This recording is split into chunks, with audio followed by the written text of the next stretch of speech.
Today we're going to be talking about post-breakup questions that you should be asking yourself before you try to win an ex back.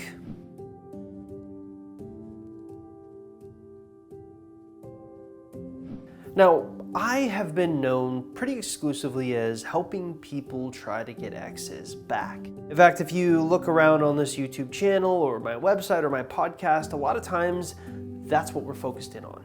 Now, a lot of times people think there's maybe a morally gray aspect or scenario there because, after all, why would you want to get someone who broke up with you or you broke up with back?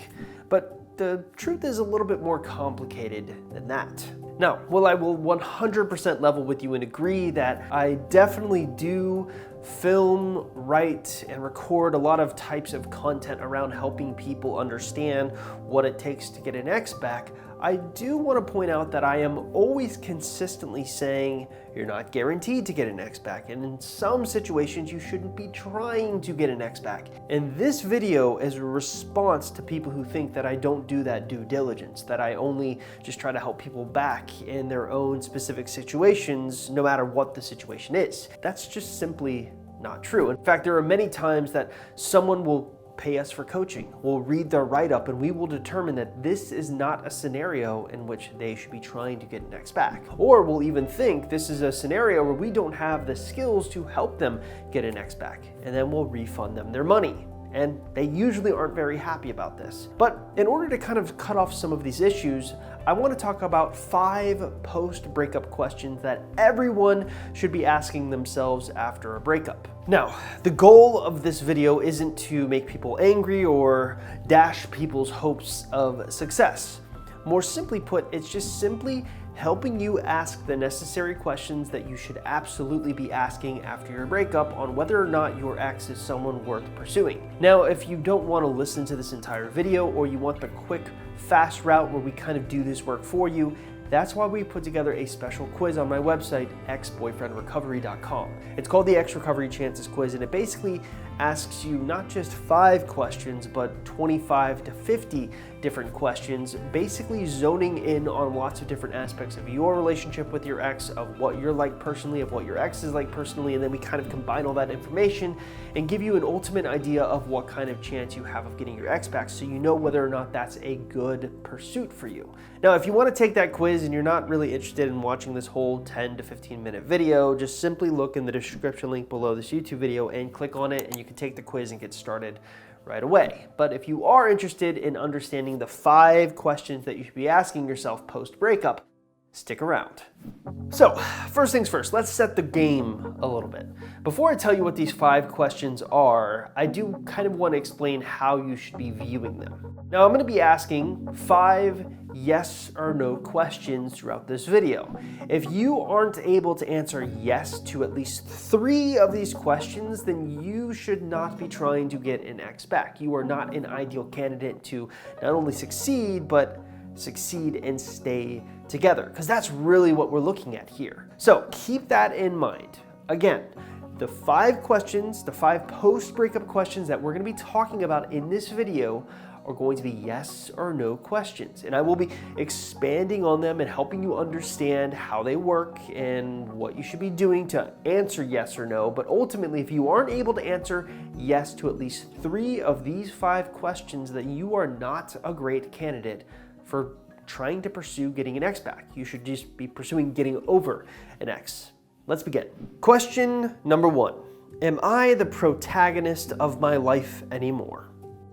So, as many of you who watch my YouTube channel, read my articles, or even listen to my podcast episodes know, I'm a big fan of storytelling and the art of storytelling. So, what is a protagonist? Well, simply put, a protagonist is essentially the centerpiece of a story. Stories can have multiple protagonists if they're about multiple different people, but generally speaking, most stories will have 1 or 2 protagonists, meaning the whole plot of the story will follow the protagonist. Now, I'm using the storytelling metrics here in your real life scenario with your ex because I've noticed an alarming trend in situations where men and women don't tend to do too well in getting their exes back. And that is a situation where they make their entire lives not about themselves, but about their exes. In other words, they aren't the protagonists of their own lives. Their ex is the protagonist of their own lives. Their whole world does not revolve around themselves. It revolves around their ex. And there's nothing not only more unappealing to an ex, but it really says something about your sense of self, that you don't really have a lot of fortitude or confidence in yourself to really think for yourself in this odd way. Now, it is possible to go through a breakup where maybe this is the cusp or the catalyst for why the breakup occurred. Your ex kind of maybe have made a statement during the breakup about you need to get your own life, or you need to stop following me around so much, or you're kind of insecure, you're always around me, I need some space. These are often statements exes will make if they feel that you are kind of in their business too much, or you don't have enough of your own life. And so more than anything, because a lot of what we find when we actually are advising clients to help them try to win or recover a breakup is about re-establishing this line, re-establishing their own life. So ask yourself, are you the protagonist of your own life? If you can honestly say, yes, you are, you're in a good position. But if you can say, no, you're not in a good position. Question number 2. Am I sure that my relationship is not a self-fulfilling prophecy? Okay, self-fulfilling prophecy. What do I mean by that? Well, oftentimes, if you were to come up to me on the street and you were to say, hey, like, Chris, what would you say is the easiest situation to get an ex back in? Usually my answer shocks people. A lot of people expect me to say something along the lines of, yeah, well, if you're to create the perfect environment, it would be one in which you broke up with your ex. That's actually not true. Without a doubt, the easiest situation to be in if you are trying to get an ex back in is on-again, off-again relationships. In other words, you are just stuck in this perpetual self-fulfilling prophecy where you're breaking up and then you're getting back together again, and then you're breaking up and then you're getting back together again, and it's usually a frustrating thing for you. And there's a lot of different psychological reasons for why men and women enjoy on-again, off-again relationships. And usually one party enjoys it a lot more than the other. And here's what I tend to see happen with my own clients, which is you're the one getting broken up with. And what happens is your ex is addicted to the chase. They're not so much addicted to the relationship part and staying together because that's boring to them. They're addicted to the chase of breaking up with you and then trying to win you back. And sometimes what you'll find will happen is they'll break up with you to move on to someone else and then move on back to you. So the question you should be really asking yourself post-breakup is, am I sure that I'm not in a self-fulfilling prophecy relationship? If you're sure that you're not in one of these on-again, off-again relationships, that's a good sign. That's a yes. But if you're not sure, if you look back and you say, wow, I've broken up, or we've been broken up 2 to 3 times and gotten back together each time, that's not a great sign. Now, it's not a great sign in the hindrance of your chances. It's not a great sign in the success of your relationship if you do end up getting your ex back. Question number 3, am I a patient person? Without a doubt, probably one of my biggest pet peeves about the industry is the unrealistic expectations that other websites, articles, podcast episodes, YouTube videos give you about how long it's going to take to successfully win an ex back. In fact, there's a lot of times out there people will falsely lead you to believe that it will take only a month to get an ex back, when our research has shown that's simply not true. In fact, if you actually talk to some of our success stories, you watch those success story interviews that I do or try to do every single week, where I'm just sort of slowly drip feeding hour-long interviews with our clients who have successfully won exes back, you'll notice that it takes them anywhere from 3 months to 6 months on average to win an ex back. And 3 months is usually very quick.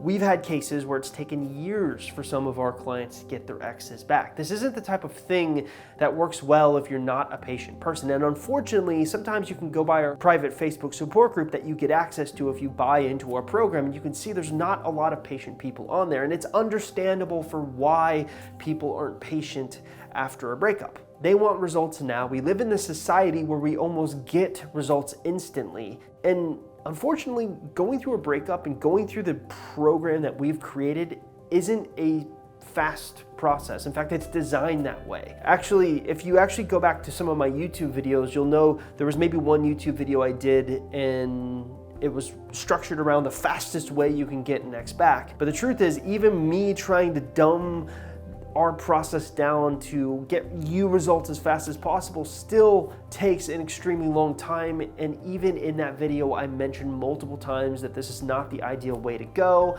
And in fact, if you skip some of the steps, you'll fail. And in many times, you'll have to fail a bunch of times first before you can kind of convince an ex to come back with you. And usually you don't fail by like asking them out a bunch of times. You usually fail by trying a bunch of different strategies and figuring out what strategies are a better fit on your ex as opposed to some of the ones that aren't a better fit on your ex. Or you're trying to decide whether or not you're trying to figure out if this is a fit for you. You should understand that if you're not a patient person, if you're not capable of waiting and being patient and kind of knowing you're going to go through the rigors of the emotional process, then ultimately you're not in a great situation. But if you are a patient person, if you know that you are able to control yourself, be patient, wait, do longer periods of no contact, make sure you know what you're doing is correct during the no contact rule, then you are a good fit. You're sitting pretty, so to speak. Question number 4, am I sure that I don't have a case of oneitis? So, what is oneitis? Well, oneitis, simply put, is where you focus so much on one person you get blinders. You got to realize there are other people out there for you, and in some cases, your ex is not your best match. This is kind of a hard thing to determine too, because a lot of times if you survey our clients or our audience, they are just fresh out of a breakup. They are thinking about no one other than their ex. And this is actually one of the primary reasons we suggest a lot of our clients to go on dates with other people so that they can understand or feel if they're still focused on their ex or if they're not as focused anymore. And usually what we're looking for is a situation where they still have feelings for their ex, but they can start to have feelings for other people. They're open to the possibility, is probably a better way of putting it, of feelings for other people. Because nothing hurts your case more in trying to win an ex back than having the blinders on, focusing solely on things. And this even kind of ties back into question number 1, which is being the protagonist of your own life. If you're focused so much on your ex, if you kind of structure your life around the fact of getting them back and not getting them back as success and failure, and if you don't get them back and if it crushes your life and you think you're never going to date again or you're never going to love again, you are not a good candidate to try to win an ex back. You're a great candidate for moving on. That's not a healthy mindset to have. Oneitis also refers to the fact that there are other people out there that can be just as good, if not a better fit for you than your ex. And this may be a hard pill to swallow because logically in your brain you understand this is correct, but emotionally you're thinking there's no way I can find anyone better than my ex. The trick is you have to almost train yourself or work yourself to a point where you realize that that is not true and you emotionally believe it. So the question I have for you is, do you have a case of the oneitis? Or are you sure you don't have a case of the oneitis? If you're sure that you are not falling victim to this false mindset, you're a good candidate. If you're sure that you do have a case of the oneitis, you're not a good candidate. Question number 5, am I a disciplined person?